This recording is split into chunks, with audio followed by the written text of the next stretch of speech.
അക്കൗണ്ടൻസിയുടെ മറ്റൊരു ക്ലാസ്സിലേക്ക് എല്ലാവരെയും സ്വാഗതം ചെയ്യുന്നു. നമ്മൾ ലാസ്റ്റ് ക്ലാസ്സിൽ ഡിസ്കസ് ചെയ്ത topic admission of A partner, calculation of new profit sharing ratio എന്നുള്ള ഹെഡായിരുന്നു. അതിൽ ഫസ്റ്റ് മെത്തേഡ് ഡിസ്കസ് ചെയ്തു. ഫസ്റ്റ് മെത്തേഡ് ഡിസ്കസ് ചെയ്ത ക്വസ്റ്റ്യൻ നമ്മൾ കഴിഞ്ഞ ക്ലാസ്സിൽ കണ്ടതാണ്. നമുക്കിനി 4 മെത്തേഡ് കൂടി പറയുന്നുണ്ട്. സെക്കൻഡ് മെത്തേഡാണ് ഇന്ന് ക്ലാസ്. സെക്കൻഡും തേർഡും മെത്തേഡ് ഇന്ന് നമ്മൾ ഡിസ്കസ് ചെയ്യുന്നു. അതിനുശേഷം ഗ്രൂപ്പിലേക്ക് ക്വസ്റ്റ്യൻ ഞാൻ ഫോർവേഡ് ചെയ്യാം. നിങ്ങൾ ആ ക്വസ്റ്റ്യൻ ആൻസർ ചെയ്ത് ഗ്രൂപ്പിലേക്ക് പോസ്റ്റ് ചെയ്യണം. ഓക്കെ. സെക്കൻഡ് പോയിന്റ് പറയുന്നത് കാൽക്കുലേഷൻ ഓഫ് ന്യൂ, നമ്മളുടെ അഡ്മിഷനുമായി ബന്ധപ്പെട്ട് വരുന്ന അക്കൗണ്ടിങ് ആപ്ലിക്കേഷനിൽ സെക്കൻഡ് ഹെഡാണ് ഡിസ്കസ് ചെയ്യുന്നത്. Calculation of new profit sharing ratio, that is change in the profit sharing ratio of partners. അതിൽ ഫസ്റ്റ് പോയിന്റ് ആണ് ഡിസ്കസ് ചെയ്തത് കഴിഞ്ഞ ക്ലാസ്സിൽ. He may acquire it from old partners in the same ratio എന്നുള്ള ഹെഡാണ് കഴിഞ്ഞ ക്ലാസ്സിൽ കണ്ടത്. ഓക്കെ. അപ്പോൾ ഈ ക്ലാസ്സിൽ ഡിസ്കസ് ചെയ്യാൻ പോകുന്ന സെക്കൻഡ് പോയിന്റ് എന്ന് പറയുന്നത് he may acquire equally with the old partners എന്ന് പറഞ്ഞാൽ പുതുതായിട്ട് ബിസിനസ്സിലേക്ക് വരുന്ന പാർട്ട്ണർ, അയാൾക്ക് കിട്ടുന്ന ഷെയർ എങ്ങനെയാണ്? ഓൾഡ് പാർട്ട്നേഴ്സ് 2 പേരുണ്ടെങ്കിൽ 2 പേരും തുല്യമായിട്ട് ഈക്വലായിട്ട് അദ്ദേഹത്തിന് എമൗണ്ട് അല്ലെങ്കിൽ ഷെയർ കൊടുക്കുകയാണെങ്കിൽ അതിൻ്റെ അത് വരുന്ന കാൽക്കുലേഷനാണ് ഡിസ്കസ് ചെയ്യാൻ പോകുന്നത്. ഓക്കെ. അപ്പോൾ നമ്മൾ ആ ന്യൂ റേഷ്യോയുമായി ബന്ധപ്പെട്ട് വരുന്ന 5 മെത്തേഡ് പറയുന്നുണ്ട്, 5 കേസസ് പറയുന്നുണ്ട്. അതിൽ ഫസ്റ്റ് കേസാണ് ഡിസ്കസ് ചെയ്ത് പോയത്. സെക്കൻഡ് കേസിലേക്ക് വരുന്നു.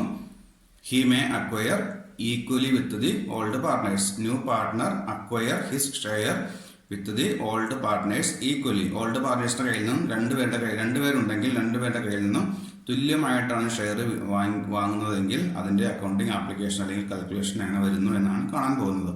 അപ്പോൾ ഇവിടെ ഒരു എക്സാമ്പിൾ കാണാം. A and B are partners sharing profits in the ratio of 5:3. എയും ബിയും പാർട്ട്നേഴ്സ് ആയിരുന്നു. റേഷ്യോ പറയുന്നു 5:3. അതാണ് അവരുടെ പാർട്ട്നേഴ്സിന്റെ old ratio. That is 5/8 and 3/8. Okay, 5:3. Then C is admitted for 1/5 share. C ബിസിനസ്സിലേക്ക് എന്ത് ചെയ്യുന്നു? 1/5 ഷെയർ കൊടുത്ത് അഡ്മിറ്റ് ചെയ്യുന്നു. വിച്ച്, നെക്സ്റ്റ് പോയിന്റ് ശ്രദ്ധിക്കണം, which he acquired equally from A and B. അതായത് എയുടെയും ബിയുടെ കയ്യിൽ നിന്നും തുല്യമായിട്ടാണ് അയാൾ വാങ്ങിയത്. അതിന് കിട്ടിയ ഷെയർ എത്രയാണ്? 1/5 ആണ് ഷെയർ കിട്ടിയിരിക്കുന്നത്. ആ 1/5 എങ്ങനെ കിട്ടിയിരിക്കുന്നു? എയും ബിയും ഈക്വൽ ആയിട്ട് തുല്യമായിട്ട് കൊടുത്തിരിക്കുകയാണ് 1/5. ഓക്കെ. ദാറ്റ് ഈസ് എന്ന് പറഞ്ഞാൽ that is 1/10 from A and 1/10 from B. അതായത് 10ൽ 1 പോർഷനാണ് എ കൊടുത്തിരിക്കുന്നത്, അതേപോലെ 10ൽ 1 പോർഷനാണ് ബി കൊടുത്തത്. ഈ രണ്ടും കൂടി ആഡ് ചെയ്യുമ്പോൾ കിട്ടുന്നത് എമൗണ്ട് ആയിരിക്കും അല്ലെങ്കിൽ ഷെയർ ആയിരിക്കും ഈ പുതിയ പാർട്ട്ണർ ഷെയർ എന്ന് പറയുന്നത്, 1/5 എന്ന് പറയുന്നത്. ഡൗട്ട് വരാം എന്ന് പറഞ്ഞാൽ 1/5 എങ്ങനെ കിട്ടി സിക്ക്? അതിൽ 1/10, 10ൽ 1 പോർഷൻ എ കൊടുത്തു, അതേപോലെ അദ്ദേഹത്തിന്റെ ഷെയറിൽ നിന്നുമാണ് 10ൽ 1 പോർഷൻ എ കൊടുത്തിരിക്കുന്നത്. എന്ന് പറഞ്ഞാൽ എക്ക് ഓൾറെഡി 5/8 ഉണ്ടായിരുന്നു, 8ൽ 5 പോർഷൻ ഉണ്ടായിരുന്നതാണ്. അതിൽ നിന്നും 10ൽ 1 പോർഷനാണ് സിക്ക് വേണ്ടി എ പേ ചെയ്തത്. അതേപോലെ ബി ആണെങ്കിൽ 3/8, 8ൽ 3 പോർഷൻ ഉണ്ടായിരുന്നതിൽ നിന്നുമാണ് ബി 10ൽ 1 പോർഷൻ സിക്ക് വേണ്ടി കൊടുത്തിരിക്കുന്നത്. അങ്ങനെയാണ് സിക്ക് ഈ 1/5 അല്ല 5ൽ 1 പോർഷൻ കിട്ടിയത്. അപ്പോൾ ഇതാണ് ക്വസ്റ്റ്യൻ. അങ്ങനെയാണെങ്കിൽ നിങ്ങൾ ചെയ്യേണ്ടത് ഇവിടെ എയുടെയും ബിയുടെയും സിയുടെയും ന്യൂ റേഷ്യോ കാൽക്കുലേറ്റ് ചെയ്യാൻ പോകുന്നു. അതാണ് ഡിസ്കസ് ചെയ്യാൻ പോകുന്നത്. ഓക്കെ. അപ്പോൾ തന്നിരിക്കുന്ന ഇൻഫർമേഷൻ നമുക്ക് ആദ്യം എഴുതാം. നോക്കാം. First old partners.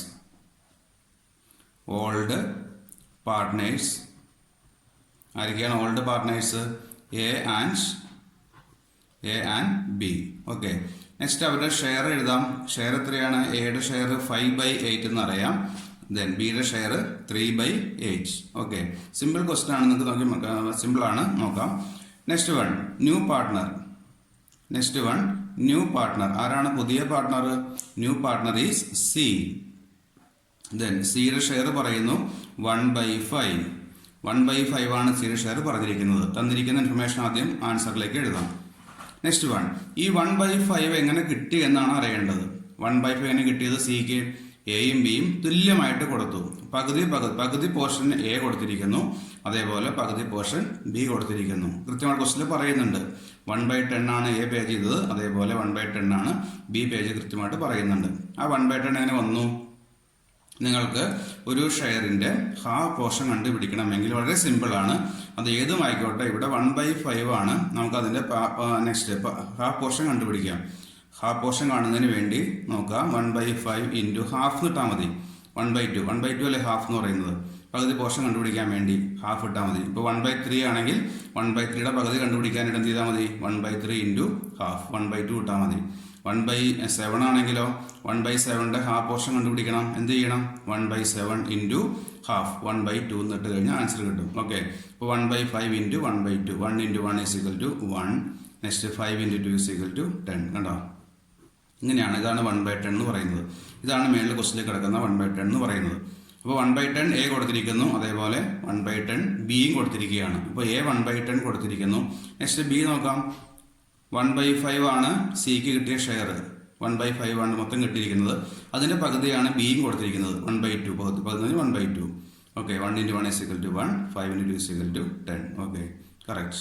അപ്പോൾ 1/10 എ കൊടുത്തിരിക്കുന്നു, 1/10 ബിയും കൊടുത്തിരിക്കുന്നു. കഴിഞ്ഞു, നമ്മുടെ ആൻസർ കഴിയുകയാണ്. ഓക്കെ, അപ്പോൾ അങ്ങനെയാണെങ്കിൽ നമുക്ക് ന്യൂ റേഷ്യോ കണ്ടുപിടിക്കാം. അപ്പോൾ താഴേക്ക് വരാം. ന്യൂ റേഷ്യോ ഞാൻ കണ്ടുപിടിക്കാൻ നോക്കാം. New ratio or new share എന്ന് എഴുതാം. New share is equal to new share of A. എയുടെ ന്യൂ ഷെയർ കണ്ടുപിടിക്കാൻ പോവാണ്. വളരെ സിമ്പിൾ ആണ്. എന്ത് ചെയ്താൽ മതി? എയുടെ ഓൾഡ് ഷെയർ എത്രയായിരുന്നു? മേളിൽ ക്വസ്റ്റിൽ പറയുന്നുണ്ട് 5:3 അല്ലേ? 5/8 ആണ് ഓൾഡ് ഷെയർ. അത് എഴുതുക. 5/8 മൈനസ്, ഇപ്പോൾ സിക്ക് വേണ്ടി എ എത്ര കൊടുത്തിരിക്കുന്നു? എത്രയാണ് സിക്ക് വേണ്ടി എ പേ ചെയ്തത്? അദ്ദേഹത്തിന്റെ ഷെയറിൽ നിന്നും 1/10, അത് 10-1 പോർഷനാണ് സിക്ക് പേ ചെയ്തത്. അതങ്ങ് മൈനസ് ചെയ്യാം. Then minus 1/10. ഓക്കെ, മനസ്സിലായില്ല? ന്യൂ ഷെയർ കണ്ടുപിടിക്കുന്നു. എയുടെ പഴയ ഷെയർ ഓൾഡ് ഷെയറിൽ നിന്നും സിക്ക് വേണ്ടി എ പേ ചെയ്ത ഷെയർ അങ്ങ് മൈനസ് ചെയ്യാം. 5/8 മൈനസ് 1/10. നോക്കുക, ഡിനോമിനേറ്റർ ഇവിടെ രണ്ടും ഡിഫറെൻ്റ് ആണ്. അതുകൊണ്ട് നമുക്ക് ഡയറക്റ്റ് മൈനസ് ചെയ്യാൻ പറ്റില്ല. എന്ത് ചെയ്യണം? ക്രോസ് മൾട്ടിപ്ലൈ ചെയ്യാം. ഓക്കെ, അപ്പോൾ 5 ഇൻറ്റു 10 നോക്കാം. 5 into 10 minus 8 into 1 divided by 8 into 10 is equal to 5 into 10 is equal to 50 minus 8 into 1 is equal to 8 divided by 8 into 10 is equal to 80 is equal to 50 minus 8 is equal to 42/80. ഇതാണ് എയുടെ പുതിയ share എന്ന് പറയുന്നത്. 42/80. Okay, next same model നമുക്ക് next പാർട്ടിലൂടെ കണ്ടുപിടിക്കാം. New share of B is equal to എങ്ങനെ കണ്ടുപിടിക്കാം? സെയിം. പഴയ ഷെയർ എത്രയായിരുന്നു? ബിയുടെ 3/8 മൈനസ് എത്രയാണ് സിക്ക് വേണ്ടി ബി പേ ചെയ്തത്? 1/10 അല്ലേ? 1/10 മൈനസ് ചെയ്യാം. ഇവിടെ ഡിനോമിനേറ്റർ നോക്കിക്കേ, ഡിഫറെൻ്റ് അല്ലേ? അപ്പോൾ ക്രോസ് മൾട്ടിപ്ലൈ ചെയ്യാം. 3 into 10 is equal to 30 minus 8 into 1 is equal to 8 divided by 8 into 10 is equal to 80. Cross multiply അറിയാമല്ലോ, കറക്റ്റായിട്ട്. 3 into 10 is equal to 30. 8 into 1 is equal to 8. 30 minus 8 is equal to 22 divided by 80. Okay, ഇതായിരിക്കും ബിയുടെ new share എന്ന് പറയുന്നത്. അപ്പോൾ സിയുടെ share നോക്ക്. C share is equal to 1/5 ആണ്. ഓക്കെ, സിയുടെ ഷെയർ നമുക്ക് ഡയറക്റ്റ് ആയിട്ട് എഴുതാം, ഒന്നും ചെയ്യേണ്ടതില്ല. അപ്പോൾ ഇവിടെ സിയുടെ ഡിനോമിനേറ്റർ 5 ആണ്. എയുടെയും ബിയുടെയും ഡിനോമിനേറ്റർ 80 ആണ്. അപ്പോൾ നമുക്ക് സിയുടെ ഡിനോമിനേറ്റർ എന്ത് ചെയ്യണം? 8ലേക്ക് കൺവേർട്ട് ചെയ്യണം. കൺവേർട്ട് ചെയ്യാൻ വേണ്ടി എത്ര കൊണ്ട് മൾട്ടിപ്ലൈ ചെയ്യേണ്ടി വരും? 5നെ 8ലേക്ക് കൊണ്ടുപോകാൻ വേണ്ടി 16 കൊണ്ട് മൾട്ടിപ്ലൈ ചെയ്താൽ മതി. 16 കൊണ്ട് 5 മേളിൽ താഴെ മേളിൽ മൾട്ടിപ്ലൈ ചെയ്യാം. ഓക്കെ, അപ്പോൾ 80 ആയിക്കോളും. 5 into 16 is equal to 80. Then ആ 16 മേളിലും താഴെ മൾട്ടിപ്ലൈ ചെയ്യണം. 1 in 16 ഈസ് ഈക്വൽ ടു 60. അപ്പോൾ 3 പേരുടെയും ആയില്ലേ? നമുക്ക് എഴുതാം. എയുടെ 42/80, ദെൻ ബി 22/80, ദെൻ സി ഇപ്പോൾ കിട്ടിയ 16/80. ഓക്കെ, ഇതായിരിക്കും പുതിയ ഷെയർ എന്ന് പറയുന്നത്. 42/80. 42:22:16. നമുക്ക് എഴുതാം 42:22:16. ഇതാണ് new share or new ratio എന്ന് പറയുന്നത്. നമുക്ക് ഇതിനൊന്നും കൂടി ഒന്ന് ചെറുതാക്കാമല്ലോ. 2 കൊണ്ട് നമുക്ക് എല്ലാം കോമൺ ആയിട്ട് പൊക്കോളൂല്ലേ? ദെൻ 2 1 21 നേരെ ഹാഫ് പകുതിയാക്കാം. ഇവിടെയാണെങ്കിൽ 11 ആയി മാറും, ഇവിടെയാണെങ്കിൽ 8 ആയി മാറും. ഓക്കെ, അപ്പോൾ അങ്ങനെയാണെങ്കിൽ നമുക്ക് ന്യൂ റേഷ്യോ എഴുതാം. ന്യൂ റേഷ്യോ എഴുതുമ്പോൾ പുതിയ പാർട്ണറെ ഇൻക്ലൂഡ് ചെയ്യണം. എയും ബി മാത്രമല്ല പുതിയ ആൾ കൂടി വരുന്നുണ്ട്. അപ്പോൾ new ratio is equal to 21:11:8. ഇതായിരിക്കും new ratio of A, B and C. Okay, ഇതാണ് നമ്മളുടെ ക്വസ്റ്റ്യൻ ഫോർ സെക്കൻഡ് മെത്തേഡ് പറയുന്നത്. സെക്കൻഡ് മെത്തേഡാണ് ഇപ്പോൾ കണ്ടത്. ഈക്വൽ ആയിട്ടാണ് രണ്ട് പാർട്ട്നേഴ്സും പേ ചെയ്യുന്നതെങ്കിൽ എയും ബിയും പാർട്ട്നേഴ്സ് ആയിരുന്നു. അതിൽ 5:3 ആണ് എയുടെയും ബിയുടെയും ഷെയർ. സി ആണ് പുതിയ പാർട്ട്ണർ. 1/5 ആണ് കിട്ടിയത്. എങ്ങനെ അക്വയർ ചെയ്തു? Equally from A and B. നമുക്കിത് വേണമെന്നില്ല, ഇത് ക്വസ്റ്റ്യൻ ഇല്ലെങ്കിൽ നമുക്ക് കൃത്യമായിട്ട് കണ്ടുപിടിക്കാൻ പറ്റും. ദാറ്റ് ഈസ് 1/10 എന്നുള്ളത് ആൻസർ ക്വസ്റ്റ്യനിൽ വേണമെന്നില്ല. ഈക്വലി എന്ന് കിട്ടിക്കഴിഞ്ഞാൽ സിയുടെ ഷെയറിനെ തുല്യമാക്കുക. രണ്ടുപേർക്കും തുല്യമായിട്ട് എങ്ങനെ ചെയ്താൽ മതി? സിയുടെ ഷെയർ എത്രയാണ്? 1/5 ആണെങ്കിൽ 1/5നെ ഹാഫ് ആക്കാൻ വേണ്ടി 1/2 കൊണ്ട് മൾട്ടിപ്ലൈ ചെയ്യുക. അപ്പോൾ അതിൻ്റെ പകുതി കിട്ടും. ഓക്കെ, 1/5ന്റെ പകുതിയാണ് 1/10 എന്ന് പറയുന്നത്. ഓക്കെ, അപ്പോൾ ആ 1/10 ആണ് എ കൊടുത്തിരിക്കുന്നത്. അതേപോലെ ബിയും 1/10 സിക്ക് വേണ്ടി പേ ചെയ്തു. ആ കൊടുത്തിരിക്കുന്ന ഷെയർ എയുടെയും ബിയുടെയും ഓൾഡ് ഷെയറിൽ നിന്നും എന്ത് ചെയ്യുക? മൈനസ് ചെയ്യുക. മൈനസ് ചെയ്യുമ്പോൾ കിട്ടുന്നതായിരിക്കും എയുടെയും ബിയുടെയും ന്യൂ റേഷ്യോ എന്ന് പറയുന്നത്. ഓക്കെ, അപ്പോൾ നമുക്ക് സെക്കൻഡ് മെത്തേഡാണ്, സെക്കൻഡ് മോഡലാണ് ഇപ്പോൾ കംപ്ലീറ്റ് ആയത്. നമുക്ക് നെക്സ്റ്റ് തേർഡ് മെത്തേഡ് കൂടി ഈ ക്ലാസ്സിൽ നമുക്ക് ഡിസ്കസ് ചെയ്യാം. അതിനുശേഷം നിങ്ങൾ ആ 3 മോഡലിലെയും ഓരോ ക്വസ്റ്റ്യൻ ഞാൻ ഗ്രൂപ്പിലേക്ക് പോസ്റ്റ് ചെയ്യാം. അത് കറക്റ്റായിട്ട് ചെയ്ത് ഗ്രൂപ്പിലേക്ക് അതിൻ്റെ ആൻസർ സെൻഡ് ചെയ്യണം. Okay, next one third method പറയുന്നു. തേർഡ് കേസ് പറയുന്നു. തേർഡ് കേസ് ഏതാണ്? നമ്മുടെ സ്ലൈഡിൽ ഇന്നലെ കഴിഞ്ഞ ക്ലാസ്സിൽ കണ്ടതാണ്. തേർഡ് കേസ് പറയുന്നത് he may acquire it some agreed ratio. അപ്പൊ നമ്മൾ കഴിഞ്ഞ ക്ലാസ്സിൽ തൊട്ട് മുമ്പുള്ള ക്ലാസ്സിൽ കണ്ടത് പുതിയ പാർട്ണർ വരുമ്പോൾ പുതിയ പാർട്ണർക്ക് വേണ്ടി ഓൾഡ് പാർട്ട്നേഴ്സ് ഈക്വൽ ആയിട്ട് ഷെയർ കൊടുക്കുന്നു. തുല്യമായിട്ടാണ് ഷെയർ രണ്ടുപേരും കൊടുത്തിരിക്കുന്നത്. എന്നാൽ ഇനി ഡിസ്കസ് ചെയ്യാൻ പോകുന്ന ക്വസ്റ്റ്യൻ അത് തുല്യമായിട്ടല്ല, ഒരു പ്രത്യേക റേഷ്യോയിൽ എഗ്രീഡ് എന്ന് പറഞ്ഞു കഴിഞ്ഞാൽ ഓൾഡ് പാർട്ട്നേഴ്സ് സമ്മതിക്കുന്ന എഗ്രി ചെയ്യുന്ന റേഷ്യോയിലാണ് പുതിയ പാർട്ണർക്ക് അവർ ഷെയർ കൊടുക്കുന്നത് എങ്കിൽ എങ്ങനെയായിരിക്കും? കഴിഞ്ഞ ക്ലാസ്സിൽ കണ്ട അതേ സെയിം മോഡൽ തന്നെയാണ്, ചെറിയ വ്യത്യാസമേ ഉള്ളൂ. നമുക്ക് നോക്കാം. ഓക്കെ, ക്വസ്റ്റ്യൻ നോക്കണം. A and B are partners sharing profits in the ratio of 3:1. 3:1 എന്നുള്ളതായിരുന്നു എയുടെയും ബിയുടെയും ഷെയർ എന്ന് പറയുന്നത്. സി ബിസിനസ്സിലേക്ക് വരികയാണ്. C is admitted with 1/8 share. 1/8 share കൊടുത്തുകൊണ്ട് സിയെ ബിസിനസ്സിലേക്ക് അഡ്മിറ്റ് ചെയ്യുന്നു. Which he acquires. എങ്ങനെയാണ് സി ആ 1/8 എങ്ങനെ സിക്ക് കിട്ടി? 1/32 ഫ്രം എ. അതായത് എയുടെ കയ്യിൽ ഉണ്ടായിരുന്ന ഷെയറിൽ നിന്നും 3/4 ആണ് എക്ക് ഉണ്ടായിരുന്നത്. അതിൽ നിന്നും 1/32 എന്ന് പറഞ്ഞാൽ 32ൽ ഒരു പോർഷനാണ് സിക്ക് വേണ്ടി എ പേ ചെയ്തത്. അതേപോലെ ആൻഡ് 3/32 ഫ്രം ബി. ബിയുടെ കയ്യിൽ നിന്നും സിക്ക് എത്ര കിട്ടി? 3/32. 32ൽ 3 പോർഷനാണ് സിക്ക് വേണ്ടി ബി പേ ചെയ്തത് എങ്കിൽ ഇവരുടെ റേഷ്യോ എങ്ങനെ കണ്ടുപിടിക്കുന്നു? Calculate new ratio. നമുക്ക് ആദ്യം ചെയ്ത പോലെ തന്നെ ഇവിടെയും നമുക്ക് റെക്കോർഡ് ചെയ്യാം. ആദ്യം ഓൾഡ് റേഷ്യോ എന്ന് എഴുതാം. Old ratio of A and B is equal to എയുടെ 3:1 ആയിരുന്നു. ദാറ്റ് ഈസ് 3:1 എന്ന് പറയുമ്പോൾ 3/4 and 1/4. Okay, 3/4 and 1/4. Then next പുതിയ പാർട്ണർ സി ആണ്. C's share is equal to 1/8. 1/8 ആണ് സിയുടെ ഷെയർ എന്ന് പറയുന്നത്. ആ 1/8 എങ്ങനെ കിട്ടിയത്? അതിൽ 1/32 എ കൊടുത്തു, അതേപോലെ 3/32 ബിയും കൊടുത്തിരിക്കുകയാണ്. ഇത് രണ്ടും കൂടി ആഡ് ചെയ്ത് കഴിഞ്ഞാൽ ഈ 1/8 വരും. നമുക്ക് നോക്കാം. 1/32 എ പേ ചെയ്തു, അതേപോലെ 3/32 ബിയും പേ ചെയ്തു എന്ന് പറഞ്ഞാൽ 1/32 പ്ലസ് 3/32. 1/32 പ്ലസ് 3/32 എന്ന് പറഞ്ഞാൽ ഇവിടെ 32 ഡിനോമിനേറ്റർ കറക്റ്റ് ആണ്. അപ്പോൾ അത് നമുക്ക് ഡയറക്റ്റ് പ്ലസ് ചെയ്യാം. 1 + 3 is equal to 4/32. That is cut ചെയ്യാലോ 4 1. ദെൻ ഇവിടെ 8 വരും കട്ട് ചെയ്യുമ്പോൾ. 8 × 4 32. അതാണ് 1/8 എന്ന് പറഞ്ഞത്. നമുക്ക് ഇതിൻ്റെ ആവശ്യമില്ല. അപ്പോൾ എത്രയാണ്? 1/8 ആണ് സിയുടെ ഷെയർ എന്ന് പറയുന്നത്.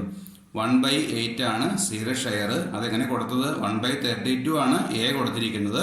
അതേപോലെ 3/32 ആണ് എന്ന് പറഞ്ഞു കഴിഞ്ഞാൽ എക്ക് ഉണ്ടായിരുന്ന ഷെയറിൻ്റെ ആണ് 1/32 കൊടുത്തിരിക്കുന്നത് സിക്ക് വേണ്ടി. ഓക്കെ, അതേപോലെ ബിയും എക്ക് വേണ്ടി സിക്ക് വേണ്ടി പേ ചെയ്യുന്നു. നമുക്ക് ന്യൂ റേഷ്യോ കാൽക്കുലേറ്റ് ചെയ്യാം. Okay, next one new share calculate ചെയ്യാൻ പോകുന്നു. ഫസ്റ്റ് പാർട്ണർ എ ആണ്. എ ഈസ് ഈക്വൽ ടു നമ്മൾ ആദ്യം കഴിഞ്ഞ ക്ലാസ്സിൽ ചെയ്ത പോലെ സെയിം മോഡൽ തന്നെയാണ്. എയുടെ ഓൾഡ് ഷെയർ എത്രയായിരുന്നു? 3/4 ആയിരുന്നു. നമുക്കറിയാം 3/4 ആയിരുന്നു. അതിൽ നിന്നും സിക്ക് വേണ്ടി എ പേ ചെയ്ത ഷെയർ അങ്ങ് മൈനസ് ചെയ്യാം. ദാറ്റ് ഈസ് 3/4 മൈനസ് എത്രയാണ് എ കൊടുത്തത്? സിക്ക് വേണ്ടി 1/32 ആണ് കൊടുത്തിരിക്കുന്നത് അല്ലേ? ക്വസ്റ്റ്യൻ കൃത്യമായിട്ട് പറയുന്നുണ്ട്. 1/32 ആണ് എ പേ ചെയ്തത്. Okay, is equal to. അപ്പോൾ നമുക്ക് ഇവിടെ നിങ്ങൾക്ക് എന്ത് ചെയ്യാം? ആദ്യം ചെയ്ത പോലെ തന്നെ ഡിനോമിനേറ്റർ ഇവിടെ 4ഉം 32 ആയതുകൊണ്ട് ഡിഫറെൻ്റ് ആയതുകൊണ്ട് ക്രോസ് മൾട്ടിപ്ലൈ ചെയ്യാം. അല്ലെങ്കിൽ നമുക്ക് സിമ്പിൾ ആയിട്ട് എന്ത് ചെയ്യാം? ഇവിടെ 32 ആണ്, ഇവിടെ 4 ആണ്. അപ്പോൾ ഈ 4നെ എന്ത് ചെയ്താൽ മതി? 32ലേക്ക് കൺവേർട്ട് ചെയ്താൽ മതി. രണ്ടും സെയിം ആക്കിയാൽ മതി. അപ്പോൾ ഇവിടെ 4നെ 32 ആക്കണമെങ്കിൽ എന്ത് ചെയ്യണം? 8 കൊണ്ട് മൾട്ടിപ്ലൈ ഉണ്ട്. 8 നിങ്ങൾക്ക് എളുപ്പം അതാണ് അങ്ങനെ ചെയ്തോളുക. ക്രോസ് മൾട്ടിപ്ലൈ ചെയ്താലും മതി. ഇവിടെ ഞാനിവിടെ 4നെ 32ലേക്ക് കൺവേർട്ട് ചെയ്യാൻ പോവാണ്. 4 × 8 ആയപ്പോൾ 32 ആയി. അപ്പോൾ ഇവിടെ 8 കൊണ്ട് മൾട്ടിപ്ലൈ ചെയ്യുമ്പോൾ ഇവിടെയും 8 കൊണ്ട് മൾട്ടിപ്ലൈ ചെയ്യണം. ഓക്കെ, അപ്പോൾ നോക്കാം. 8 × 3 is equal to 24 minus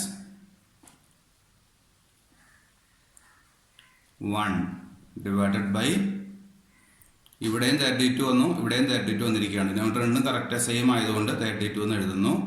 that is 23 divided by 32. 23 divided by 32. ഇതായിരിക്കും എയുടെ ന്യൂ ഷെയർ എന്ന് പറയുന്നത്. നെക്സ്റ്റ് വൺ സെയിം മോഡൽ തന്നെ ബിയുടെ ചെയ്യാം. ബി ഈസ് ഈക്വൽ ടു എത്രയാണ് ബിയുടെ ഓൾഡ് ഷെയർ? മുകളിൽ പറയുന്നുണ്ട് 1/4 ആണ്. 1/4 മൈനസ് എത്രയാണ് സിക്ക് വേണ്ടി ബി പേ ചെയ്തത്? 3/32. മുകളിൽ പറയുന്നുണ്ട് 3/32 ആണ്. ഓക്കെ, ഈസ് ഈക്വൽ ടു ഇവിടെ 4 ആണ്, ഇവിടെ 32 ആണ്. അപ്പോൾ ഞാൻ ഈ 4നെ 32ലേക്ക് കൺവേർട്ട് ചെയ്യാൻ വേണ്ടി 8 കൊണ്ട് വീണ്ടും മൾട്ടിപ്ലൈ ചെയ്യുന്നു. Into 8. 1 × 8 is equal to 8 minus ഇവിടെ 3 ആണ്, ഒന്നും ചെയ്യേണ്ടതില്ല. 3 എന്ന് എഴുതി ഡിവൈഡഡ് ബൈ രണ്ടും 32 തന്നെ വരുന്നു. 32 is equal to 8 minus 3 is equal to 5 divided by 32. Okay, അപ്പോൾ എയുടെയും ബിയുടെയും ന്യൂ ഷെയർ കിട്ടുന്നു. നെക്സ്റ്റ് വൺ സിയുടെ അറിയാലോ. എത്രയാണെന്ന് കൃത്യമായിട്ട് അറിയാലോ. എത്രയാണ് സിയുടെ ഷെയർ? 1/8 ആണെന്ന് കൃത്യമായിട്ട് പറയുന്നുണ്ട്. ഇവിടെ 1/8 ആയതുകൊണ്ട് 8നെ അങ്ങോട്ട് കൺവേർട്ട് ചെയ്യാം. നമുക്ക് 32ലേക്ക് കൺവേർട്ട് ചെയ്യാം. 4 കൊണ്ട് മൾട്ടിപ്ലൈ ചെയ്താൽ മതിയല്ലോ. Into 4 is equal to 4 divided by 32. 3 പേരുടെയും ആയി. ഓക്കെ, അപ്പോൾ നമുക്ക് താഴെ എഴുതാം new share that is 23/32. Then next ബിയുടെ 5/32, സിയുടെ 4/32. ഇവിടെ നമുക്ക് വീണ്ടും ചെറുതാക്കാൻ പറ്റില്ല. ഇവിടെ 4 ആണ്, 5 ആണ്, 23 ആണ്. അപ്പോൾ നമുക്ക് ഇങ്ങനെ തന്നെ എഴുതാം. ആൻസർ എത്ര വരുന്നു? 23:5:4. ഈസി. അതാണ് new ratio of A, B and C. ഇതായിരിക്കും തേർഡ് മെത്തേഡ്, തേർഡ് കേസ്. അപ്പോൾ നമ്മൾ സെക്കൻഡ് കേസിൽ പറഞ്ഞത് ഓൾഡ് പാർട്ട്നേഴ്സ് ഈക്വൽ ആയിട്ട് ഷെയർ കൊടുത്തിരിക്കുന്നു പുതിയ ആൾക്ക് വേണ്ടി. എന്നാൽ ഇവിടെ അങ്ങനെയല്ല. ഇവിടെ പറയുന്നത് എന്താണ്? ഒരു പ്രത്യേക റേഷ്യോയാണ് കൊടുത്തതെന്ന് പറഞ്ഞാൽ 1/32 ആണ് എ കൊടുത്തത്, അതേപോലെ 3/32 ആണ് ബി പേ ചെയ്തത്. അപ്പോൾ ആ പേ ചെയ്ത പോർഷൻ അവരുടെ ഓൾഡ് ഷെയറിൽ നിന്നും മൈനസ് ചെയ്ത് കളഞ്ഞപ്പോൾ കിട്ടിയ ആൻസറാണ് ലാസ്റ്റ് വന്ന 23:5:4. ഓക്കെ, അപ്പോൾ നമ്മളുടെ 3 മെത്തേഡ് കംപ്ലീറ്റ് ആകുന്നു. 2 മെത്തേഡ് കൂടിയുണ്ട്, അത് അടുത്ത ക്ലാസ്സിൽ ഡിസ്കസ് ചെയ്യാം. അപ്പോൾ ഇതിൻ്റെ ഒരു ഹോംവർക്ക് ക്വസ്റ്റ്യൻ ഞാൻ ഗ്രൂപ്പിലേക്ക് സെൻഡ് ചെയ്യാം. ഓക്കെ, ആൻസർ ചെയ്ത് ഗ്രൂപ്പിൽ പോസ്റ്റ് ചെയ്യണം. Okay, thank you.